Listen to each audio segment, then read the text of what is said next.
I think like a lot of people in this chat might need some dating advice. Yeah. So, that sounds sorry, guys. Like when you've been, you met Lisa via Tinder, right? Yes. Yeah. Pretty have you much. ever had any like horror stories from online dating? Yes, not too heavy. I think girls have more horror stories because guys are just, on average, more creepy. Yeah. Horror stories. Well, I was always a skinny ginger, so a lot of girls wouldn't even fucking talk to me. So it's hard to get stories. I once had a story. We talk about this today. We call it the fisherman's friend girl. Do you know what fisherman's friend is? That's like a hard very candy, spicy, very spicy like gum. Yes. Oh, how was that story? So I'm. Oh, that was years ago. I'm texting with this girl, and I already see on her pictures she's kind of loco. She has like pictures of in underwear and stuff, but an attractive girl, right? Go on. But you already know when a girl puts herself in underwear on Tinder, she's either fake or she's bababui, if I should say. So I talk to her, and it goes really well. We're talking, everything is cool, and she was really like this Berlin girl, tattoos, black hair. Nice. Leather pants, and I'm on motorcycles and stuff like that, right? And again, I was still young and dumb, guys. Okay, shut up. And so I'm in my bed one night watching anime, and she suddenly calls me, and I'm like, "What the fuck? We just started texting. What the fuck you calling me?" And she's calling me, and she's on a random. She's on a random bridge somewhere in the industrial district. She's like, "Hey, you want to pick me up?" And I hear she's really drunk, right? And I'm a good guy. I'm like, "No, I'm watching anime. I'm not going. You're a drunk girl." And then it started. So she hangs up, and I'm like, "Okay, that's it." And then it went so crazy. She calls me every 5 minutes. "What the fuck, man? Why are you not coming?" And my brother still till this day makes jokes about Fisherman's Friend because she literally said he still has that on his phone. I could literally, if he was here, he could show it. But everything was done by voicemail. And she literally said, "If you can't handle me, you can't handle Fisherman's Friend." And she calls me all night. "Where are you coming? I'm coming to you. Where do you live?" Blah, blah, blah. And that was kind of it, right? I'm just ignoring it. And then for weeks, I had my own little stalker.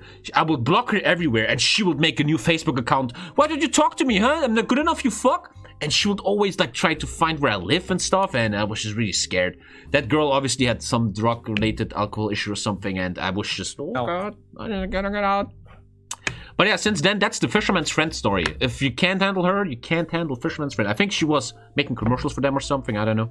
But that was weird. Okay, that but sounds never a bit really. Than any... I think it's harder for males to have horror stories, because yeah. I mean, if a male dates a girl, he's always like, "Nice! Woo! I'm dating." Do you have a horror story in online dating? Hold on 2 seconds. I'm just shutting my door. So he's getting Fisherman's Friend. He doesn't hear about any of this. Hey, it's me, fucker. Well, just one thing. Well, it's not even bad. It's just cringe. Is like so I don't know. Some of you have been around long enough to remember that in summer 2018, I had a relationship end. So after that, I was just on the dating sites in Canada, and then I was chatting to someone. And she was training to be a hydroelectric engineer, I think. So I thought it would be a good idea to try and talk about the sewer systems of Vancouver as a topic of conversation, and it's safe to say that that didn't go anywhere. So that's a little Rambler top tip. Don't talk about the sewer systems. Wait, that's your horror story? Talking about the sewer systems? Well, no, it's not a horror story. It's just saying like what not to do. I think the problem is that you and me, we are the horror stories for other girls, you know? Sometimes. No, like, to be fair, I haven't really had any major horror stories. Like, someone I dated for a few weeks sounded like that woman that you're describing. Yeah. But except I was thinking with my penis too much, and I just thought, well, hey, let's jump on in. Uh-huh. I think a lot of these dating stories are not horror, but they're, as you just said, they're more likely cringe. A lot of cringe happened during the years, obviously. Lots of cringe. Yeah. Like, I had a lot more luck dating in Canada than I ever did in the UK, and it's just because of the accent. So, if you have a sexy accent, go to North America, and they will lap it up. Ah, okay. That's interesting. Yeah, sometimes you get that foreigner. Like, for example, you with your English accent, that's already, German girls love that. When you are Italian in Germany, "Hey, I'm Vincenzo, I'm Italian," the German girls, bro, it's over, you're pregnant. Quickly. But German accent is never No. Like, I felt that in Asia. I was living in China once, right? And they were so into you just because you were a white guy. Yeah. Doesn't matter who you are, how you look like, what your personality is. They were so into you just because you're white.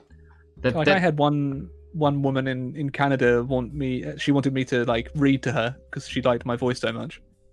Yeah, I have actually, dude. Actually, Alex, you have a reading voice. You could literally read books, like audiobooks. I will listen to that, man. Oh. Yeah, you actually have that. I just realized that you actually have a voice like that. Have you ever dated multiple people at the same time? Depends on dating.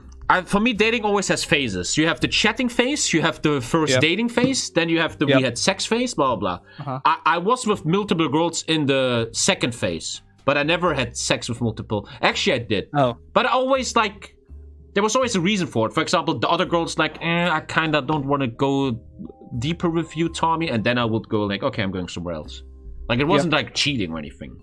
That's pretty much, the same here, really. Yeah. Because a lot of people still come into my chat and be like, "Are you a virgin?" It's like, what the fuck are you even saying? Okay, I think people that say that yeah. I always have to say this, and it sounds weird, but it's a big compliment to Lisa, my relationship.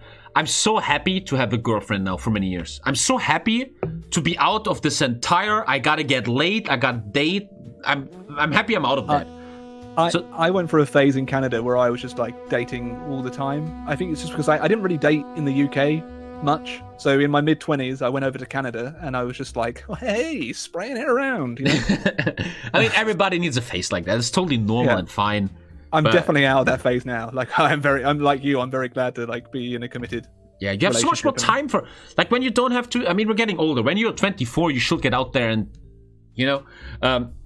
But there's so much going on nowadays.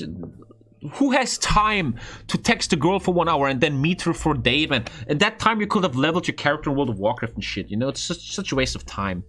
The Provincial Health Service of British Columbia gave some advice on how to have like sexual encounters with COVID.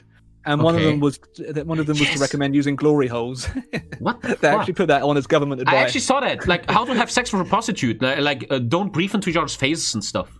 Yeah. It actually exists. It's actually true. Like, do doggy, you know. It's and wear fucking weird. Sorry, man. what's this podcast descended to? Just I have no idea. And it's just talking. Sorry. It's just talking.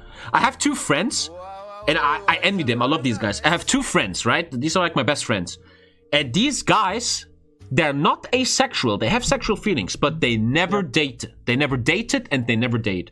And every time I meet them and we're having a dinner, I'm like, hey guys, you're like 30 now. Don't you ever feel like family and girls? And these two guys, and they're successful. They're good looking. They're not like ugly nerds or something. They could get girlfriends, and they always, like Tony, my second editor, is like that. He's always just like, I don't want to get the stress of women. I just jerk off, I get the poison out, and then I do whatever I want. And I always, man, they have this very niche lifestyle. Like, could you imagine living like that? No, no. Well, personally, no. Well, I mean, I have been the past 6 months. Yeah, but involuntarily, yeah. Yeah, not really. Yeah, I could also never. I always enjoyed the company of a woman. I also enjoyed like when you're younger, you enjoy the company of a woman because of sexual reasons, and then for me later, and probably for you too, you enjoy a woman because of the relationship, the connection. What does love really mean? What does it really mean to build a relationship successfully? And that's really exciting, I think. Yeah, girls are a waste of time. Yeah, kind of. Imagine the glory you could all achieve without girls. Imagine. Lisa's gonna watch this. Lisa, I love you. You know I ain't talking shit to you. Dude, I have this thing where I know Lisa watches everything I do, so I'm always scared. I'm always, where is she? Is she behind me? Don't make that joke, Tommy. I love her. She's beautiful. Yes. Lisa is lovely. She is amazing. I agree. She is amazing. She's like the nicest. She reminds me of my grandma. She's like, you know, grandmas are these super nice ladies that you know, if heaven exists, they go to heaven. That's what Lisa is, man. She's just this. Oh. God damn. I'm going to hell and she's going to be up there with Jesus dabbing on me.